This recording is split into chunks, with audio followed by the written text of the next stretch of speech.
family, welcome back to my channel. Thank you so much for coming back. My name is Victoria, and on this channel we'll talk about health, lifestyle, school, challenges, health, style, and a little bit of everything. Feel free to join my family by clicking on the red subscribe button and turn on the notification bell to know whenever I post any new video. Last video we discussed diabetes type 1. On today's video, we'll be discussing prediabetes and diabetes type 2, causes, symptoms, prevention, and everything you need to know about type 2 diabetes. Now, what are the causes of prediabetes and type 2 diabetes? Before you develop type 2 diabetes, you must first of all pass the stage of prediabetes. So in prediabetes, which can lead to type 2 diabetes, your cells becomes resistant to insulin or action of insulin, and your pancreas is unable to produce enough insulin that can overpower the resistance. Instead of glucose or sugar moving into the cells where it's needed for energy, it will now build up at the bloodstream. The cause of this is unknown, but it is believed that environmental and genetic factors play a vital role in development of type 2 diabetes, such as being overweight and inactive. Though not everyone with type 2 diabetes is overweight. Let's look at the signs and symptoms of type 2 diabetes. But before we look at signs and symptoms of type 2 diabetes, I just want to say something. Prediabetes will lead you to type 2 diabetes if it's not managed very well. But when you manage prediabetes, you will not have type 2 diabetes. When you manage it, treat it, and eat well, you won't have type 2 diabetes. But when it's left untreated, or when you did not take care of yourself, that is when prediabetes will now develop to type 2 diabetes. Now let's look at the signs and symptoms of the type 2 diabetes. If you check my last video on type 1 diabetes, you will also see signs and symptoms there. And I just want to say that signs and symptoms of type 1 diabetes, they are almost the same with signs and symptoms of type 2 diabetes. You also have increased thirst, frequent urination, fatigue, frequent infection, hunger, weight loss, poor wound healing. Now let's look at the risk factors of type 2 diabetes. Who are the people at risk of type 2 diabetes? Still, family history. If your family has the history of type 2 diabetes, or your parents, siblings, there is every tendency that you may develop type 2 diabetes also.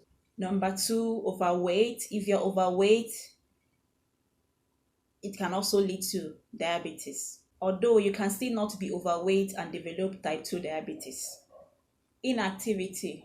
When you don't exercise, when you don't move around, there is every tendency of developing type 2 diabetes. So we need to exercise. So sitting in one place, not doing anything, you don't exercise, it can lead to diabetes. Fat distribution.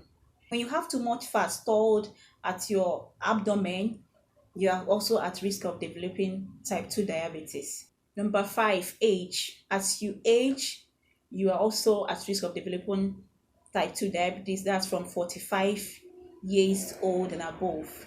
There is also a risk of diabetes or diabetes setting in. Maybe because we tend to exercise less as we age. So it's advisable that we exercise as we age. Number 6, race or geography.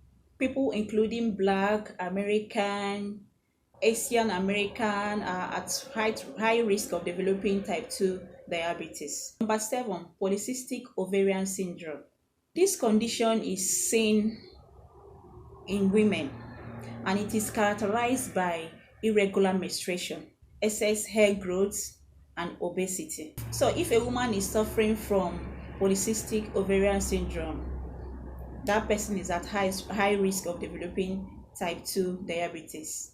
Number 8, prediabetes. Prediabetes is a condition in which your blood sugar level is elevated more than normal or higher than normal. And if it's not controlled, it will lead to type 2 diabetes. I've said something like that before. So, prediabetes can also lead to diabetes. Number 9, gestational diabetes.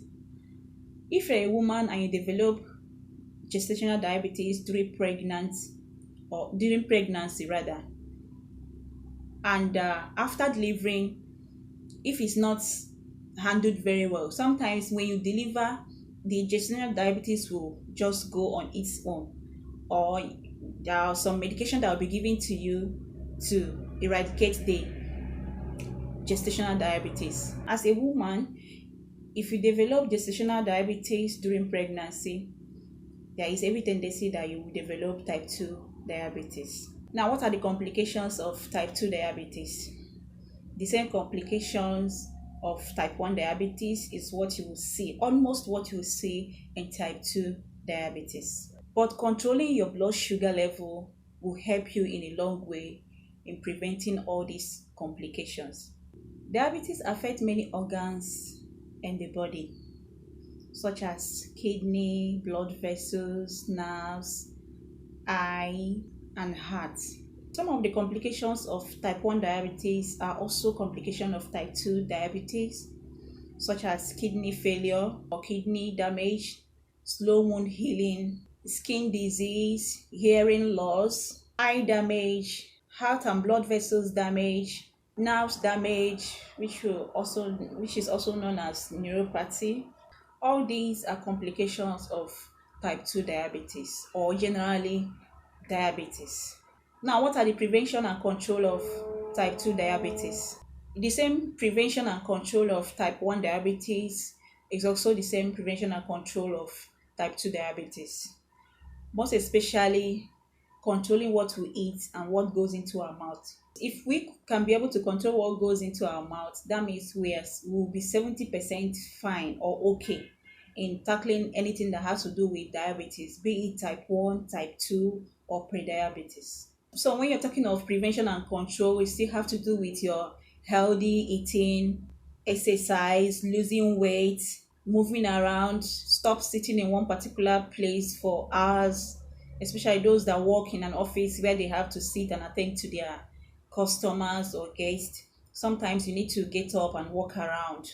So in all we do, we should try as much as possible to cultivate the habit of healthy lifestyle or healthy eating. It will help us so much in reducing diabetes and controlling diabetes. When you meet people that are prone to diabetes or diabetic patients, you will see what they go through taking their drugs every day. Imagine when you're living on drugs every day or on medication every blessed day. It's not easy. It's not easy taking it. So for you to stop yourself or prevent yourself from having that, you need to cultivate healthy eating or healthy lifestyle. Thank you so much for being part of my channels today. If you like this topic, kindly give me a thumbs up, comment down on the comment section, and at the same time subscribe to my channel, and let us grow together. See you in my next video. Bye bye bye.